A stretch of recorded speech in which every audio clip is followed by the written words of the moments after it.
안녕하세요. 저는 이번 2022학년도 서울 중등 특수 임용시험 최종 합격자입니다. 저는 초수로 응시를 해서 1학기까지는 학부와 병행하면서 준비를 했고, 졸업 후에는 하반기에 공부에 보다 집중해서 단시간에 임용시험에 합격할 수 있었습니다. 학부 재학 기간 동안에는 3학년 기간에는 전혀 임용시험 공부를 하지 않았고 한국사 자격증만 따놓은 상황이었습니다. 1월부터는 자료와 합격 수기를 좀 여러 개 많이 보다가 본격적으로 작년 2월부터 공부를 하기 시작해서 11월까지 제 스스로의 그 슬럼프 기간을 빼면 약 9개월 기간의 공부 기간을 가졌습니다. 개인적으로 저와 같이 초수생으로서 준비하시는 입장이라면 서진 교수님 커리큘럼을 충실히 소화만 한다면 전공에 있어서는 충분하다고 생각을 하지만 공부 흐름을 잡으시거나 개인적으로 공부를 하시는데 조금은 도움이 되시길 바라는 마음에서 제 개인적인 공부 방법과 중요하게 생각하게 된 부분을 좀 나눠드리려고 이렇게 참석하게 되었습니다. 그러면서 자신만의 공부 방법을 한번 생각해 보시는 계기가 되셨으면 좋겠습니다. 먼저 제 합격 수기의 첫 번째 장을 한번 보시면 제가 임용에 있어서 가졌던 마인드와 합격 점수도 나타나 있습니다. 먼저 임용에 있어서 가졌던 마인드에 대해서 보자면 첫째로 스터디에 있어서 개인적으로 스터디는 선택사항이라고 많이 생각을 했습니다. 그동안의 경험으로 자신의 공부 성향을 파악해서 내가 장독립형 학습자인지 장의존형 학습자인지 이런 걸 보다 파악을 해서 자신이 스터디를 충분히 활용할 수 있다고 생각이 드는지부터 파악하는 게 중요하다 생각합니다. 저는 제 스스로는 장독립형 학습자라고 생각을 해서 제가 적혀져 있는 이 생활 스터디 외에는 따로 인출 스터디를 한다거나 모여서 자료를 정리하는 스터디를 한다거나 그러지는 않았습니다. 대신 스터디를 많이 활용하지 않는다 해서 그에 그쳐 있는 것이 아니라 우물안 개구리 되지 않기 위해서 공부 계획을 저만의 공부 계획을 세워서 그것만큼은 꼭 지키려고 했습니다. 그리고 서진 교수님 카페에서 질의응답 시간을 많이 활용할 수 있잖아요. 그 영역별로 나타나 있는 질의응답을 적극적으로 활용해서 제 스스로 모르는 게 있을 때 즉각적으로 해결하려고 노력을 했고요. 유튜브 합격 수기 등의 댓글을 여러 개 달면서 여러 선생님들께도 자문을 구하고 또 적극적으로 정보를 얻고 활용하려는 자세를 가졌습니다. 또한 인출 스터디를 하지 않는다 해서 제가 인출을 아예 안 한 게 아니고요. 인출을 제 생활에서 계속해서 해보려고 인출을 생활화하려고 노력했습니다. 예를 들면 기본 이론을 들을 때 잠깐 멈춰두고 제가 먼저 답을 해본다든지 또는 기출에서 물어보는 개념 외에 하위 개념을 떠올려 본다든지 하는 것처럼 정말 생활 속에서 짜잘하게 할 수 있는 인출을 습관화하고 생활화하려고 노력했습니다. 이렇게 단순히 백지 인출을 하는 것보다 기출에서는 사실 시험 현장에서는 그 시험에 나타난 단서를 보고 인출하는 것이 중요하잖아요. 그래서 그 상황을 항상 염두에 두면서 제가 정확하게 쓰는 게 중요하기 때문에 그 상황까지 도달하기 위한 노력을 초반부터 계속해서 잡으려고 했습니다. 그리고 초수의 입장에서 가장 중요한 건 선택적 주의 집중이라고 생각합니다. 근데 이를 위해서는 기출을 초반부터 계속 확인하면서 제가 더욱 집중해야 할 영역과 버릴 영역을 빠르게 파악하려 했습니다. 예를 들어서 총론과 특과정이 있어서는 총론은 꼭 보되 특과정은 기출될 확률이 적으니까 선택사항으로 둔다든지 이렇게 하는 식으로 활용을 했고요. 교육학에 있어서는 10년간 기출이 되지 않았던 생활지도 및 상담, 교육철학, 교육사회와 같은 영역은 후순위로 두었겠죠. 그래서 나머지 영역에 보다 초점을 맞춰서 주력하려고 노력했습니다. 이렇게 초수의 입장에서 어떤 것이 중요하고 어떤 것을 먼저 위주로 공부해야 되는지 집중해서 우선순위대로 공부하는 것이 필요하다고 생각합니다. 그리고 마지막에 써 있는 것을 보면 개념 완벽주의 버리기라고 써 있는데 이는 개념을 버린다는 의미가 절대 아닌 거 아시죠?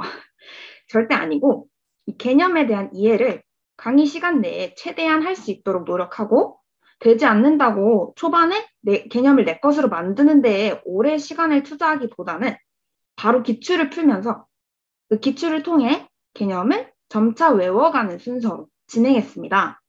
이렇게 기출에 적용된 개념을 한 번 더 본다면 다시 기본 이론으로 돌아왔을 때 더 깊이 있는 공부가 가능해집니다. 그래서 초반부터 개념을 완벽하게 잡고 가야겠다라는 부담은 갖지 않으셔도 좋을 것 같습니다. 어차피 다시 돌아왔을 때 확인한다는 마음으로 임용 기간을 길게 보고 공부 방향을 잡으시면 좋을 것 같습니다. 다음은 제가 활용한 강의입니다. 먼저 전공인 특수교육학은 서진 교수님이 연간 패키지를 수강했고, 이렇게 했을 때 저는 인강과 직강을 잘 활용을 했는데, 학부 병행 시 제가 한 학기 동안은 학부와 병행하면서 교수님의 강의를 인강으로 들었고요. 2학기부터는 졸업 후에 직강을 활용을 했습니다. 이렇게 함으로써 제가 인강과 직강의 장단점을 먼저 보고 이를 장점을 극대화해서 활용하려고 노력을 했고요. 그것은 이따 월별 강의 계획에서 세부적으로 말씀드리겠습니다. 그리고 교육학은 타 강사의 1, 2월 기본 이론만 수강을 했고 나머지 강의는 듣지 않았습니다. 이렇게 강의를 듣지 않은 이유는 먼저 전공은 임용 1차 시험의 배점을 보시면 80점이고 교육학은 20점이잖아요. 상대적으로 저는 다른 임용고시생보다 공부 기간이 좀 부족할 거라는 생각이 들어서 과감하게 교육학의 시간 투자를 좀 줄였습니다. 그래서 1, 2월 기본 이론만 수강해서 나머지는 제가 스스로 공부 계획을 세워서 활용을 했는데 그렇게 해서 시중에 나와 있는 여러 가지 자료를 참고하면서 교육학을 공부했는데 그것을 또 월별 강의 계획에서 또 자세히 말씀드리도록 하겠습니다.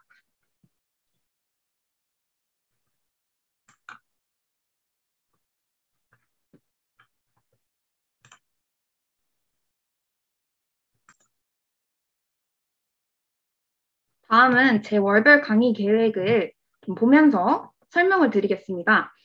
제가 한 부분의 공부 흐름을 좀 적어 놓았기 때문에 사실 읽어만 보셔도 괜찮을 것 같은데 그 중에서도 간략하게 제가 말씀드리고 싶은 부분을 좀 집어서 말씀드리겠습니다. 1, 2월 강의에 있어서는 제가 1, 2월 기간 동안은 좀 공부 습관을 들이는 연습을 했습니다.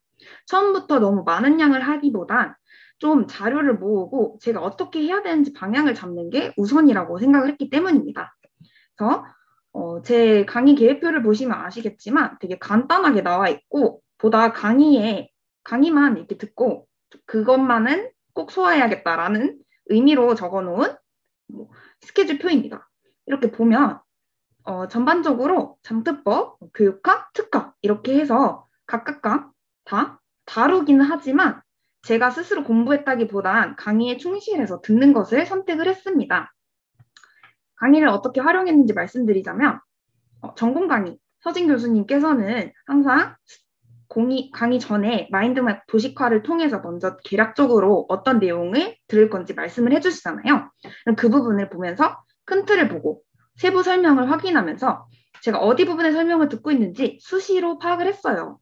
이렇게 활용을 하면서 그 마인드맵을 초반에만 이렇게 두고 다시 생각하는 게 아니라 강의를 듣거나 개인 공부할 때도 항상 저는 책상 앞에 그 마인드맵 도식화 자료를 딱 펼쳐놓고 이걸 공부하다가도 이게 어느 부분에 들어가 있었는지 다시 바로 이렇게 확인을 하면서 유연하게 개념을 떠올릴 수 있는 연습을 했습니다.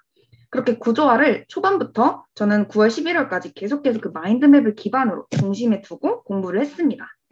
그리고 다음으로는 강의를 들을 때 저는 인강을 학부 병행 때는 수강했기 때문에 그 인터넷 강의를 통해 먼저 빠르게 배속으로 듣고 그 개념을 빠르게 이해하려고 노력을 했습니다. 그렇게 강의로 기본 이론을 최대한 빠르게 이해하고 또 너무나 이해가 되지 않는다 해서 오래 머물기보다는 바로 1, 2월 강의에서 서진 교수님의 장점, 강의의 장점은 특히나 기출 문제를 초반부터 빠르게 확인을 할 수 있다는 점이 있었습니다. 그 개념을 그냥 들었을 때 이게 뭐지? 아는 것 같으면서도 모르겠는 그런 마음이 사실은 굉장히 정상이거든요. 1, 2월 강의에서 아리까리했던 개념을 기출문제를 보면서 어떻게 적용이 되는구나. 그 기출이 보면 이론이 이렇게 적용이 되고 있구나를 한 번에 좀 초반부터 방향을 잡을 수가 있어서 가장 이 강의의 중요한 장점이 아니었나 싶습니다. 그리고 이렇게 강의에만 충실을 했고 복습은 뭐 기본 이론을 강의를 듣자마자 훑어보는 정도만 했다고 이렇게 썼긴 했는데 거의 하지 않았습니다. 왜냐하면 강의만 듣는데도 저는 급급했고 초반에 사실 많이 강의를 밀리고 시작을 했기 때문에 강의에 좀 더 충실해서 빨리 따라잡으려고 했습니다. 그리고 마인드맵을 보며 활용했다라는 것은 이렇게 좀 읽어보시고 보시면 되고요. 개인 공부를 보시면 장특법은 전체 조항이 1조부터 38조까지 있잖아요. 그것을 일주일 단위로 전체적으로 한번 확인을 해야겠다라고 분량을 나누어서 이렇게 6일 단위로 그 분량을 나눴습니다. 이 계획표를 보시면 1조에서 7조까지 월요일에 하고 화요일에는 뭐 8조부터 13조 이렇게 해서 월, 화, 수, 목, 금에 전반적인 전체 조항을 나눠서 이때는 읽기만 했고요. 방향을 잡지 못했기 때문에 총론과 특과점은 아예 보지도 않았습니다. 이때 패키지 강의를 신청하긴 했지만 사실 저 1월 기간 동안에는 거의 공부를 하지 못했습니다. 여행도 다녀오고 4학년이 됐을 때 제가 임용고시생이라는 걸 좀 부정하고 싶었어서 좀 많이 나태해졌던 것 같습니다. 그런데 2월에 선배님들의 합격 후기가 들려오고 동기가 좀 더 다시 생기고 강의를 밀리지 말고 빨리 따라잡아서 들어야겠다라는 동기를 다시 가지면서 한번 따라잡고 노력하면서 강의를 듣기 시작했습니다. 다음은 3월과 5월입니다. 이 3월과 5월은 3월에 개강을 하기 때문에 학부 병행을 하면서도 동시에 강의와 공부를 소화해야 되는 기간이었습니다. 그래서 제가 스케줄표 예시를 딱 보시자면 제 실제 스케줄표인데 이 당시에 개강을 하고 나서 학부를 다니는 시간이 있잖아요. 그 시간이 지금 이렇게 회색으로 나타나 있는 시간입니다. 이 시간 안에 저는 학교 공부와 과제와 또 여러 가지 시험 일정 같은 것을 이 안에 다 끝내려고 했습니다. 그래서 이렇게 딱 끝내고 나머지 시간은 오로지 임용 공부에 투자를 하려고 노력을 했습니다. 그렇게 해서 활용을 했을 때 강의를 그대로 밀리지 않고 들으려고 했고 이때 강의가 전공 강의는 서진 교수님의 강론 심화와 기출 분석하는 강의가 나옵니다. 이때 기본 이론에 이제 강의를 다시 한번 기본 이론도 해주시면서 심화 이론을 다뤄주시거든요. 그럴 때 기본 이론서를 다시 보면서 중요하다고 하는 내용을 추가적으로 적었고요. 또 그 강론 심화에 자료를 굉장히 많이 나눠주시는데 거기서도 서진 교수님께서 강조해주신 부분과 또 제 스스로도 생각했을 때 중요하다고 생각하는 부분을 이렇게 표시를 하면서 다시 기본 이론서에 받아 적는 그런 단권화 과정을 거쳤습니다. 그리고 이 과정에서 사실은 저 이 강의에 가장 중요하다고 생각하는 부분은 기출이었는데요. 그 기출을 당연히 자신이 스스로 풀어보는 게 가장 중요하지만 이 풀어보는 것에서 그치면 사실 초수생은 답만 맞추는 것에 불과하잖아요.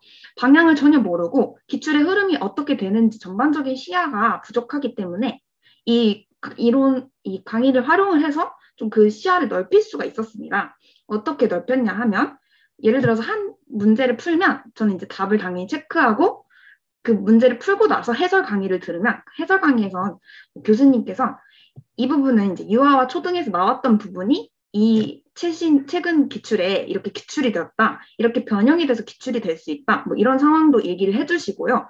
여러 가지 관점에서 분석 강의를 잘 해주시거든요. 그런 부분을 다 받아 적어서 그렇게 해서 받아 적은 걸 또 한 번 기본 이론서에 받아 적음으로써 그 기본 이론서는 저만의 백과사전을 만드는 거죠. 그렇게 기본 이론서에 단권화하는 과정을 첫 번째로 거쳤습니다. 이 기간에서도 저는 마인드맵을 꼭 활용을 했는데요. 강의 전에 이미 1, 2월 강의로 기본 이론을 들었기 때문에 마인드맵이 조금 익숙하잖아요. 그 마인드맵을 다시 강론심화 강의 듣기 전에 보면서 보고 또 강의를 들으면서도 이렇게 세부적으로 내용이 갈 때마다 좀 먼 산으로 제가 가고 있을 때라고 좀 느끼면 다시 마인드맵을 보면서 내가 이 부분을 심화적으로 듣고 있구나 이렇게 파악을 하면서 자꾸 왔다 갔다 하려는 그 줌인과 줌아웃을 생활화하는 공부 패턴을 가졌습니다. 이때도 근데 인출을 위주로 하려고는 하지 않았어요. 계속해서 이해를 중심으로 두고 이 기출 강의와 강론 심화를 듣고 저만의 단권화 과정을 거쳤습니다.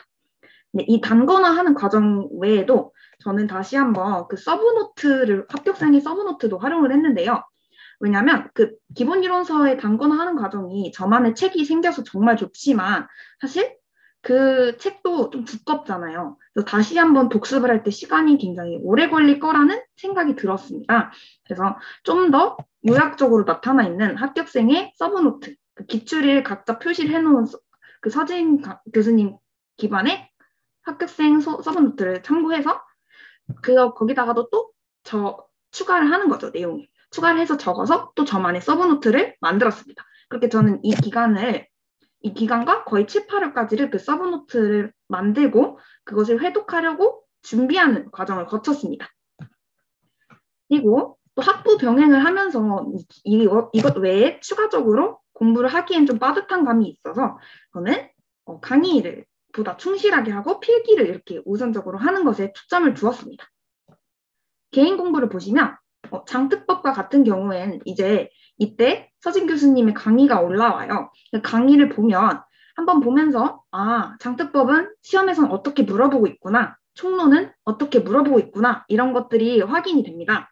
이때 합격생들이 자신들이 이 장특법과 총론을 외울 때 활용했던 자료를 많이 올려두었습니다. 특근과 또 여러 가지 합격생 블로그를 보면 그 자료를 쉽게 얻을 수가 있는데요. 그거를 여러 자료를 모아서 주마다 다른 자료에 빈칸을 채우는 연습을 했습니다. 그러면 뭐 3개가 있다고 그러면 첫 번째 자료는 첫 번째 주에 계속 그 장특법의 빈칸을 채워보는 거죠. 두 번째 주엔 두 번째 자료. 이렇게 해서 다른 자료를 계속 반복할 때 그 자료마다 공통적으로 비어있는 칸이 있잖아요. 그 칸은 사실은 공통적으로 비어있다는 의미는 그 칸은 무조건 외워야 된다는 거죠. 가장 중요한 부분을 알 수 있는 거죠. 가장 중요한 부분을 확인할 수가 있었고 그렇게 또 빈칸 자료를 여러 개 보면서 같은 내용을 물어보는 건데도 제가 스스로 인출을 할 때는 또 안 되는 거예요. 그래서 그런 것들도 조금씩 빈칸을 채워보면서 장특법을 좀 암기하기 전에 빈칸을 먼저 채워보면서 이렇게 외워가려고 노력했습니다. 이게 초수생들이 사실 직접적으로 빈칸을 자료를 만들고 풀고 이렇게 하는 게 가장 원래는 베스트지만 초수생한테는 시간이 없잖아요. 그래서 이렇게 나타나 있는 자료를 적극적으로 활용해서 시간을 단축하는 것도 방법일 것 같습니다.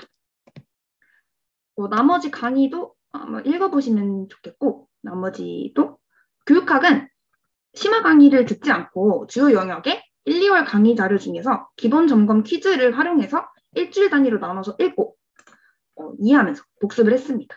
그러니까 1, 2월 강의만 들었기 때문에 저는 복습을 했어야 됐잖아요.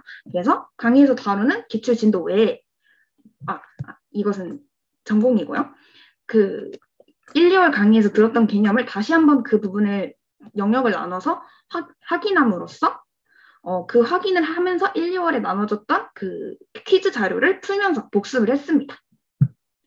그리고 제가 이때 영역별 기출문제를 푸는 것뿐만 아니라 평가원에서 기출문제를 다운받아서 하루에 한 영역당 한 문제 풀기를 시작하려고 했거든요. 맨날 하지는 못했고 이때 하루에 한 영역을 푼다면 예를 들어서 시각장애 하나 하루에 그리고 청각장애 하나 지체장애 하나 이렇게 해서 영역마다 한 문제 하루에 한 문제씩 푸는 것을 하려고 했습니다. 그 이유는 1, 2월 강의를 들었다 하더라도 양이 너무 방대하고 그 기본 이론만 들었을 때 다시 한번 최근에 배웠던 이론 말고 첫 번째 들었던 이론의 내용이 기억이 나지 않잖아요. 그럴 때 이렇게 한 문제씩이라도 보면서 이게 이거지 하고 그냥 답을 다시 찾아보는 제가 답을 내지 못하겠으면 답지를 봐서라도 그 개념을 다시 한번 읽어보는 시간이 있었습니다. 그 시간을 초반에 계속 거쳤기 때문에 나중에 기출에 익숙해지면서 개념을 좀 더 확실히 이해하고 하반기까지 오래 기억하는데 도움이 되었던 것 같습니다. 그리고 이때 평가원에서 기출문제를 받으면 사실 해설지는 없어요. 그래서 이때 제가 활용했던 건 서진 교수님의 그 영역별 기출 해설지도 활용을 했지만 선배님들이나 이렇게 받았던 작년에 연도별 기출문제집의 해설지, 다른 강사들의 해설지들이 있었거든요. 그런 것을 확인해서 어떤 답이 이 애매한 질문이 있으면 어떤 강사마다 다 다른 답을 했기 때문에 어떤 답을 했을지 좀 보면서 이 답은 이렇게 내는 게 가장 좋겠다 하면서 제가 답안을 만들어보는 연습도 했습니다. 그런데 다른 강사들 답안지를 보고 봤을 때 제가 지금 느끼는 것은 서진 교수님은 그래도 강론에 기반해서 답지를 많이 써서 정말 책이 근거한, 증거에 기반한 그 깎이지 않는 답을 많이 그 기출문제집에 활용하셔서 믿을 수가 있었어요. 그런데 다른 강사 그 해설지를 봤을 때는 좀 논리적으로 설명이 되지 않는 부분의 해설지도 좀 많이 있었어서 굳이 시간이 없으시다면 다른 강사의 자료를 확인하지 않고 서진 교수님의 자료만 확인을 해서 그것을 충실히 활용만 하면 좋을 것 같습니다.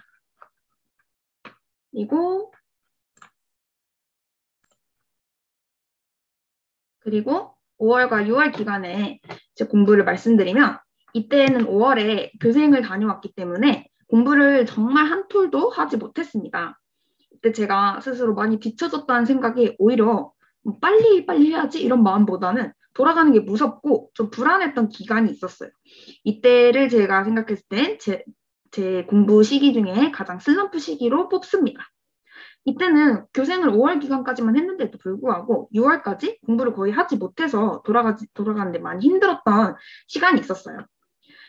왜냐면 이미 교생 기간에 또 이제 강의를 하시잖아요. 그 강의 자체도 많이 밀려있는 상태였고 가장 최근에 공부하고 갔던 내용도 잘 기억이 안 났기 때문이었죠. 그래도 저는 다시 한번 마음을 다잡고 듣지 않은 강의부터 다시 배속으로 해서 따라잡는다고 생각을 했습니다. 그리고 하루에 공부량, 교생 이전에 했던 그 공부량의 절반만 하면서 조금 편안하게 공부하는 습관을 다시 찾았던 것 같아요. 그리고 법과 총론을 볼 때도 다시 이제 바로 외워야겠다 이렇게 보기보다는 제가 그동안 헷갈렸던 것들을 좀 정리를 했습니다. 뭐 주체별로 정리를 한다거나. 그래서 교육학은 교육장과 교육감은 주체별로 또 헷갈리잖아요. 그런 것도 하는 일마다 다르고 좀 기간도 뭐 개별화 교육 지원팀은 몇 일 이내에 뭐 하고 14일 이내에 구성해야 되고 뭐 이런 것들이 헷갈리는 숫자만 모아서 또 정리해 놓고 이런 식으로 해서 문장을 좀 정리를 해 두었습니다. 그리고 그 3, 4월 때 제가 했던 평가원에서 기출문제 다운받아서 이제 한 문제씩 풀었다고 했잖아요. 그것을 다시 시작을 했습니다. 그렇게 하면서 이 문제를 풀 때마다 내가 아는데 답을 잘 못하겠다 그러면 다시 그 기본 이론을 보게 되잖아요. 그러면서 다시 공부로 돌아오려고 좀 시도를 했던 기간이었습니다. 이렇게는 이 시기에는 좀 쉬면서 하루에 거의 5시간도 하지 않았습니다. 공부를. 그렇게 해서 조금씩 돌아오는 연습을 했고요. 나머지 부분은 읽어보시면 좋고 이때 제가 스터디를 처음 시작했는데 많이 불안해서 해본 스터디였어요.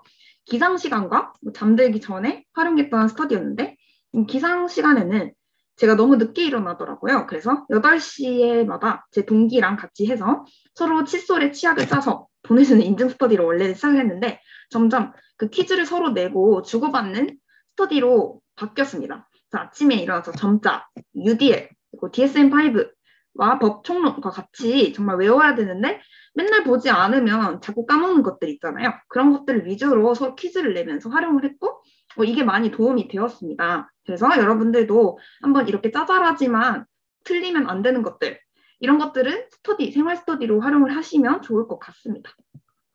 그리고 잠들기 전 30분은 마인드맵을 기반으로 서로 설명하는 전화 스터디를 했는데 이때 제가 교생 때 같이 함께 했던 동기 언니와 함께 교육학과 특학을 같이 한 영역을 정해서 스터디하는 식으로 했어요.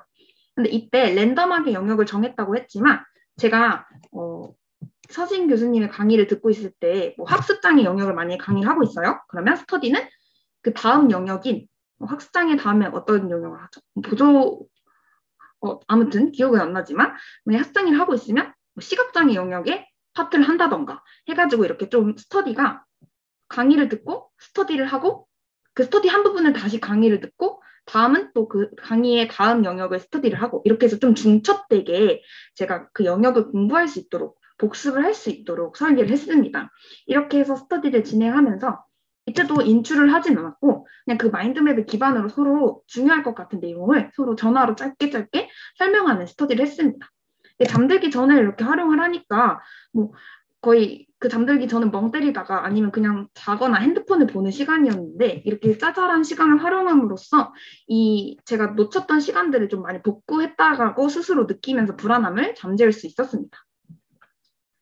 그리고 다음 7월과 8월에서는 이렇게 제목을 제가 기출을 눈에 바르고 바르기라고 써놓았는데요. 7월과 8월에서 전공 강의에서는 기출 변형 문제가 나와요. 기출 변형하는 모의고사 그 강의가 나오는데요. 그 강의를 풀기 위해서는 저는 당연히 기출이 먼저 기본이 되어 있고 기출을 이미 다 풀 수 있는 상태여야 된다고 생각을 했어요. 그래서 그 강의를 들으면서 동시에 이 기출을 통해서 제가 스스로 알고 있는 걸 점검하는 시간을 가졌습니다. 이렇게 예시로 제가 써놓았는데 얘만 본다면 기출을 통해서 마인드맵을 인출을 해보는 거죠. 보면 지체장애 영역에서 발작에 대해서 물어봤으면 그 발작은 이제 하위 영역은 부분 발작과 전신 발작이 나타나 있고 그 부분 발작과 전신 발작도 각자 이렇게 하위 영역이 있잖아요. 그냥 그 영역을 써보는 거예요. 근데 막상 제가 알고 있다고 생각했지만 이 감각 발작도 지금 X를 쳐놓은 거 보면 이 용어 자체를 인출하는 데는 또 헷갈렸던 거예요. 그런 부분을 좀 교정할 수 있었습니다. 제가 안다고 생각했지만 사실은 몰랐던 것들을 이때 많이 확인을 했고요. 다음은 또 기출에서 답 뽑아내는 연습을 했죠. 저희가 답안을 쓸 때는 서술형이기 때문에 좀 증거에 기반한 답을 쓰는 것이 중요하거든요. 정말 제가 이해한 대로 말을 풀어서 쓰면 온전한 그 문제에서 요구하는 1점을 얻어가지 못해요. 소수점으로 감점이 되거나 그렇기 때문에 서진 교수님이 강조하신 대로 책대로 쓰려고 노력을 했는데 그 전공서적, 강론이라고 하죠. 그 전공서적에 나와 있는 문구 그대로 쓰는 것뿐만이 아니라 이렇게 기출에서도 잘 분석을 하다 보면 그 개념을 설명하는 특징이 나와 있어요. 지금 여기 전환교육의 18년도 중등인가의 기출인데요. 보면 뭐 작업표본 평가의 정의와 장점을 이 교사들의 대화에서도 뽑아낼 수가 있잖아요. 이렇게 뽑아낸 정의와 장점이 어쩔 때는 그 전공서적에 나와 있는 정의와 장점, 그 정석대로인 글귀보다 더 쉽게 느껴질 때가 있습니다. 그 더 쉽게 느껴지는 이 부분을 저는 활용을 하려고 했죠. 이것을 답안으로 활용하고 뽑아내는 연습을 했고요. 이렇게 단어장을 활용을 했습니다. 단어장 활용한 것은 이렇게 개인 공부를 읽어보시면 나오는데요. 먼저 그 전에 강의 활용 방법을 먼저 말씀드리면 이 하반기에 좀 제가 교생 기간에 밀렸던 강의도 들으면서 7, 8월 강의를 수강하느라 좀 많이 버거웠습니다. 근데 버거웠다기보다 조금 더 타이트하게 오히려 공부를 할 수 있었어요. 예를 들면 하루에 여러 영역을 비선역적으로 좀 공부를 할 수 있었던 거죠. 만약에 제가 밀렸던 강의, 월요일 강의 중에 학습 장애를 이제 듣고 있으면 그 부분의 영역에 기출도 풀고 강론 심화를 들으면서 단권화를 했죠. 단권화를 하면서 들었던 거 더해서 그달에 성서행동의 7, 8월 강의를 함께 듣는 거죠. 그리고 듣고 또 나머지 제 스스로 지체장애 영역에 그 서브노트 회독하는 날도 정해서 그거를 읽는 거예요. 그러면 이렇게 하루에만 3개 영역을 보게 되겠죠. 이렇게 3개의 영역을 보면서 뭐 하루에 한 영역을 집중해서 보는 것도 당연히 필요한 시간이지만 하루에 여러 영역을 다룸으로써 좀 제 생각의 폭을 넓히는 시간도 가질 수 있었습니다. 그리고 강의 첨삭 기회가 있는데요. 7, 8월에는 그 강의 첨삭 기회에서 그 우수 사례를 올려주세요. 제가 첨삭을 받은 것도 각자 보내주시고 그리고 그 답안을 쓸 때 어떻게 그 시험에서는 답을 써야 되는지 좀 파악을 이 기간에 할 수 있거든요. 이때 아까 말씀드렸던 증거에 기반한 답을 쓰는 것을 연습을 해 두셔야 합니다. 저는 이때 소소한 목표를 정했었는데 바로 우수 정답 사례에 올라가기를 목표로 잡았었어요. 그런데 제가 이 기간에 제가 첨삭 과제로 제출한 게 우수 사례가 아니라 오답 사례로 올라갔던 적이 있어요. 그래서 오답 사례에 올라가서 조금 스스로 수치스러웠던 시간이 있었는데 결국에 저는 이렇게 합격을 했잖아요. 그래서 여러분도 좀 이 기간에 제가 제대로 답을 낼 수 없고 또 뒤처진다고 느껴질지라도 끝까지 포기하지 않으시면 개인적으로 또 성취를 얻으실 수 있을 것이라 생각합니다. 그리고 제가 개인적으로 느끼는 건 이 서진 교수님의 7, 8월 자습 문제와 영역별 문제가 정말 좋다고 생각해요. 이게 자습 문제와 영역별 문제가 기출에서 변형된 문제가 나오기도 하고 또 기출에서 계속해서 강조해오는 것들을 물어보는 영역이 많았거든요. 저는 서브노트, 제가 그 합격생 서브노트에 단권한 거를 회독하는 과정에서 그렇게 복습하는 과정에서 그거 기본 이론만 읽는 게 아니라 문제도 풀고 싶은데 또 기출을 푸는 건 조금 버거울 때 이 자습 문제와 영역별 문제를 끝까지 활용을 했습니다. 그리고 나머지도 보시면 읽어보시면 또 도움이 되실 거라 생각합니다. 보시면 교육학도 제 시중에 요점 속속이라는 책이 있었는데 이러한 요약책이 교육학에 대해서 요약책이 시중에 나타나 있어요. 그런 것을 저는 사서 왜냐면 이 기간에도 저는 교육학을 듣지 않았기 때문에 강의를 듣지 않았기 때문에 그 요약책에다가 제가 그 기본 이론 들었던 걸 다시 한번 단권화하는 과정을 가져서 이해를 높이는 시간을 가졌습니다. 그리고 이제 본격적으로 논술을 어떻게 써야 되는지 유튜브로 서결론을 연습해보는 그 서결론을 어떻게 쓰는지 보고 저만의 서결론 틀을 만들었습니다. 장특법과 총론은 원래는 작은 빈칸을 채우는 것으로 연습을 했다면 점차적으로 빈칸의 크기를 키우고 그리고 나중에는 조사까지 빼고 이렇게 스스로 문장 인출을 할 수 있도록 한 주의 분량을 정해서 매일 아침마다 공부하는 시간을 가졌습니다. 이때 특과정도 제가 보았는데요. 이제 이렇게 써놓은 부분을 보기는 했지만 사실 초수생의 입장에서 특과정보다는 총론을 더 확실하게 외울 것을 저는 추천드립니다.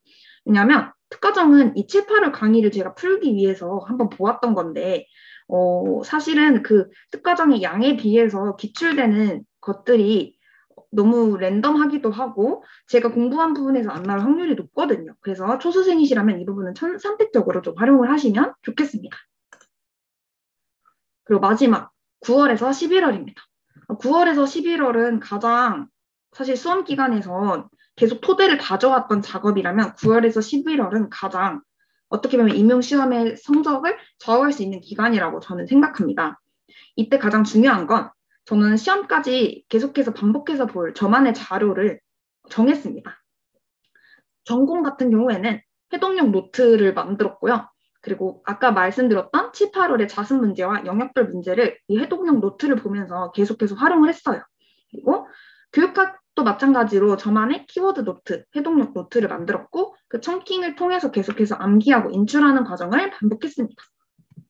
그 제가 만들었던 해독 노트를 간단하게 이렇게 보이자면 해독 노트를 어떻게 만들었냐면 서진 교수님의 그 마인드맵 자료를 활용해서 만들었어요. 그 영역별 기출문제집을 보시면 앞마다 이렇게 마인드맵이 나와 있잖아요. 그게 좋은 게 이 마인드맵마다 그 어느 연도에 유초중 이렇게 표시를 나와서 기출이 언제 되었고 어느 영역에서 나왔고 이런 부분이 쓰여 있어요. 그래서 그 부분이 쓰였기 때문에 제가 키워드를 따로 여기다 적어서 그것만 딱 봤을 때 한눈에 들어오기 쉽게 되어 있어서 이 부분을 활용을 했고요. 또 좋았던 건 이거 뒤편에 유초중의 출제 경향표가 이렇게 나타나 있습니다. 그래서 이걸 보면서 이번 시험에는 그동안의 이력을 봤을 때 이 부분은 나올만 하다를 이렇게 예상을 하면서 볼 수 있었어요. 실제로 저희 지적장애 지금 표가 여기 나와 있는데 가까이선 잘 안 보이시겠지만 여기서 뭐 제가 나올 수도 있을 것 같다라고 생각했던 게 1차, 2차, 3차 예방이 나올 수 있을 것 같고 일반 사례 교수법 단계가 나올 수 있을 것 같고 뭐 이렇게 써놨거든요. 시험 전에. 근데 실제로 그게 이번 22학년도 1차 시험에 나와서 저는 좀 놀랐습니다. 제가 물론 쉬운 난이도의 문제만 제가 맞추긴 했지만 제가 나올 수 있을 것 같다고 생각했던 부분이 이번에 많이 나왔거든요.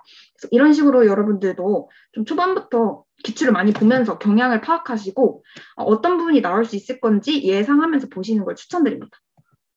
그리고 교육학도 청킹과 키워드를 중심으로 해독 노트를 이렇게 만들었어요.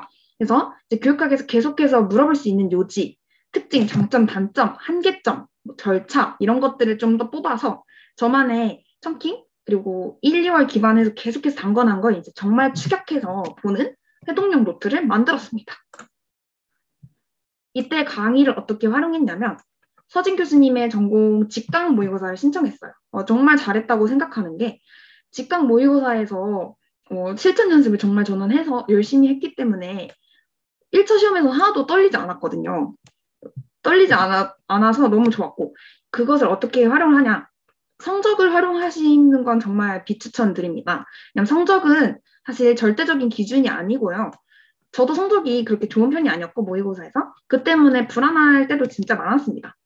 근데 이럴 때마다 제가 묵묵히 다 나를 위한 것이라고 생각을 하면서 지냈고 보다 이 모의고사 성적보단 직강에서 제가 얻어갈 수 있는 것들에 초점을 두었어요. 그래서 전공 직강에서 지응답 시간 당연히 활용을 하고요. 이때 시험에서는 어떤 것들을 제가 가져가야 될지 이제 앞으로 시험에서 40분, 40분씩 중간에 교육학과 전공 사이에 쉬는 시간이 있습니다. 그 쉬는 시간마다 제가 활용할 자료랑 또 먹을 것들 생각해 볼 수 있었고요. 또 하다못해는 가장 또 제가 고민이 많이 되었던 건 시험지 답안을 작성할 때 뭐 문제를 먼저 다 푼 다음에 답안을 작성해야 되나 아니면 문제를 풀자마자 시험지에 답을 쓰는 게 아니라 답안지에 작성을 해야 되나 뭐 이런 걸 되게 많이 고민했었는데 둘 다 해보면서 어떤 게 더 나한테 맞는지 또 시간 관리를 어떻게 할 수 있는지를 다 연습을 해볼 수 있었거든요. 그래서 그렇게 활용을 해서 직강을 충분히 자신에게 도움이 되는 방향으로 활용하시면 좋을 것 같습니다. 나머지 부분도 여러분들이 읽어보시면 다 좋을 것 같고요.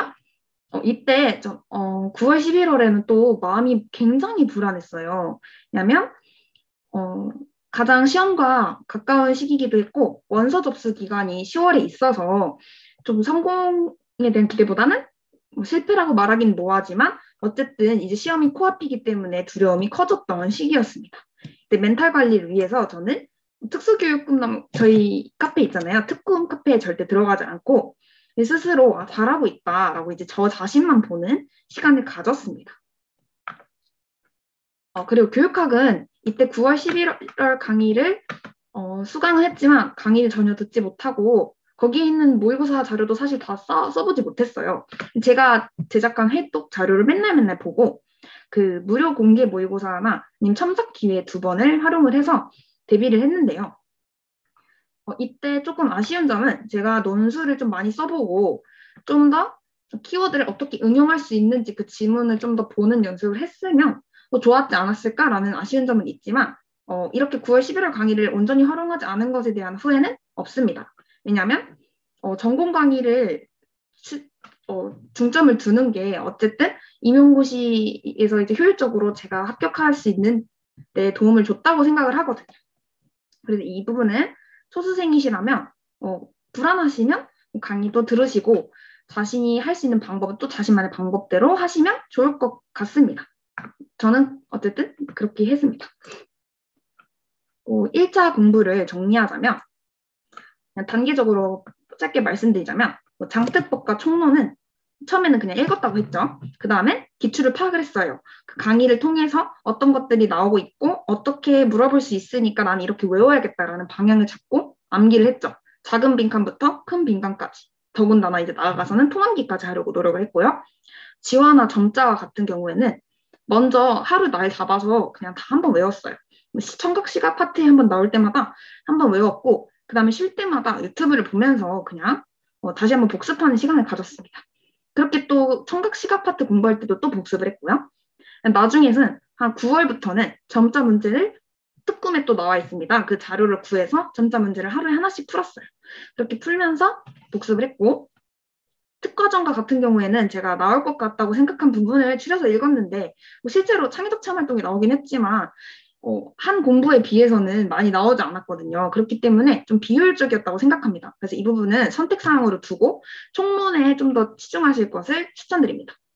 전공은 이렇게 제가 기본이론서의 단권화를 처음에 하고 그 다음에 작년 합격생 서브노트의 단권화를 하고 회독용 노트를 또 저만의 회독 노트를 만들었다고 했습니다. 그래서 그 노트를 보면서 기출을 계속해서 넣었어요. 초반에 영역별 기출 넣었고 그 다음에 평가원에서 PDF 자료를 받아서 제가 한 영역에 한 문제씩 풀으려고 노력을 했다고 했잖아요. 그래서 그 부분을 충분히 활용하고 동시에 9월, 11월에는 제가 연도별 기출을 문제집을 사서 풀었습니다. 그래서 왜냐면 모의고사 성적이 너무 사실 자존감이 떨어질 때가 되게 많았거든요. 그래서 그것을 기출문제를 풀면 사실 모의고사보다 더 쉽다고 느껴져서 기출문제를 풀면서 기출문제가 물론 내 성적은 아니지만 조금 자존감을 찾고 다시 공부를 잡는 데 도움이 됐던 것 같습니다. 이렇게 계속 전공을 보면서 기출을 보면서 어떤 것들이 나올 수 있을지 생각해보고 좀 그 시야가 생기는 데 도움이 많이 되었습니다. 그래서 기출을 회독하실 수 있으시면 많이 보시는 걸 추천드립니다. 교육학과 같은 경우에는 1, 2월 강의를 듣고 요약책이 단권화했고 또 객관식 문제집이 따로 시중에 있어요. 그걸로 이해를 하는 과정을 혼자서 저는 자습을 했기 때문에 그걸로 문제를 풀었고요. 그 다음에 저만의 키워드 노트를 만들어서 회독을 하고 주 1회 논술 연습을 하고 점차 주 2회로 늘렸는데 가능하시면 논술 연습을 좀 실전 연습을 좀 많이 해보시는 걸 추천드립니다. 실제 현장에서 저는 좀 검토할 시간 없이 정말 교육학 원래는 한 10분 남기고 항상 논술 썼었는데 그 당시에 출제 유형이 딱딱 키워드 외운 거를 뽑아내는 문제를 묻기보다 응용하는 문제가 나왔었거든요. 그래서 그 문제 자체에 저는 당황을 많이 해서 시간 할애를 많이 했었는데 교육학의 그런 오픈형 문제에 대비할 수 있도록 좀 더 논술을 많이 써보는 연습을 하셨으면 좋겠습니다. 도움이 된 점과 아쉬운 점도 이렇게 여러분들이 읽어보시면 좋은데 도움이 된 점은 뭐 가장 중요하다고 저는 생각하는 건 기출을 가장 중시했다는 점. 그래서 기출이 처음에는 풀기만 했고 그 다음에 단서를 찾고 거기서 답안을 뽑아내는 연습을 했고 패턴에 익숙해지면서 다시 그걸로 개념을 잡고 기출 흐름으로 출제 예상해보는 걸로 활용했다 했잖아요. 이렇게 기출을 좀 자신이 공부하는 것에 유연하게 다 활용할 수 있는 연습을 하시면 좋을 것 같습니다. 그리고 비선형적으로 공부하기 이렇게 써두었는데 이때 연도별 기출을 활용을 하면 연도별에서는 다양한 영역이 들어있잖아요. 한 영역만 복습하는 게 아니라 그 연도별 기출 1회를 풀음으로써 그 안에 모든 영역, 거의 모든 영역이 나와 있으니까 그것으로 제가 알고 있는 걸 점검할 수 있었고 제가 만들었던 단어장 같은 경우에도 그렇게 활용을 할 수 있었습니다. 이렇게 서브노트를 만들면서 안 외워지는 것들을 단어장에 적고 소스트잇에 적고 저는 그렇게 해서 맨날 보려는 연습을 했거든요. 암기를 하려기보다는 그냥 자주 보려고 노력을 했어요. 그러면서 이제 마지막에 저절로 외워졌던 것 같습니다. 여러 가지는 또 읽어보시면 좋겠고 시험 직전에 만약에 기출을 보고 싶다 하시면 중등 문제도 당연히 보셔야 되지만 중등보다 시간이 없다고 하시면 유아와 초등, 특히 초등을 보시는 걸 추천드려요. 직전에 초등 문제를 많이 보면 초등에서 나오는데 중등에서 아직 나오지 않은 중요한 개념이 나올 확률이 높거든요. 그래서 그렇게 해서 저도 활용을 했고 아쉬운 점은 슬럼프 기간이 좀 많이 길었어요. 그래서 그 기간 동안 강의를 밀려서 그것 때문에 개인 공부 시간을 좀 더 확보하지 못해서 아쉬웠고요. 나머지 부분도 좀 읽어보시면 좋을 것 같아요. 그리고 또 아쉬운 점, 총론과 장특법을 통암기를 제가 끝까지 못했어요. 통암기를 하고 싶은데 정말 그게 끝까지 되지 않더라고요. 이번에 나왔던 문제도 시수를 총론에서 물어보는 문제였는데 저는 거의 키워드만 적고 나와서 그 문제를 다 틀렸습니다. 그래서 알 거면 애매하게 알면 정말 그거 틀렸을 때 굉장히 아쉽잖아요. 그렇기 때문에 좀 확실히 알고 가기 위해서 통문장 인출을 확실히 목표에 두고 암기를 하셨으면 좋겠습니다. 다음은 2차 준비는 아마 지금 들으셔도 좀 내용이 이해가 안 되시고 와닿지 않으실 거예요. 그래서 2차 준비는 충분히 1차를 보시고 일주일 동안 쉬면서 이렇게 합격수기 읽어보시면서 준비를 해도 되니까 나중에 시간이 나시면 이 부분을 읽어보시면 좋을 것 같습니다. 그 밖에 팁에서는 자신만의 불안감 해소 방법을 꼭 찾으셨으면 좋겠어요. 이때 저는 좀 쉬면 불안해하는 성격이긴 했어요. 뭐 효율은 없는데 그래서 이제 밥 먹는 동안 합격수기 영상을 본다던가 걸어 다니는 이제 건강 관리를 위해서 걷는 시간을 많이 가지면 그때마다 이제 당특법을 오디오로 듣는다든가 해서 뭐 그렇게라도 불안감 해소하는 방법. 그리고 쉴 때 잠을 자면 조금 마음이 편안해지더라고요. 뭐 그렇게 해서 활용을 했고요.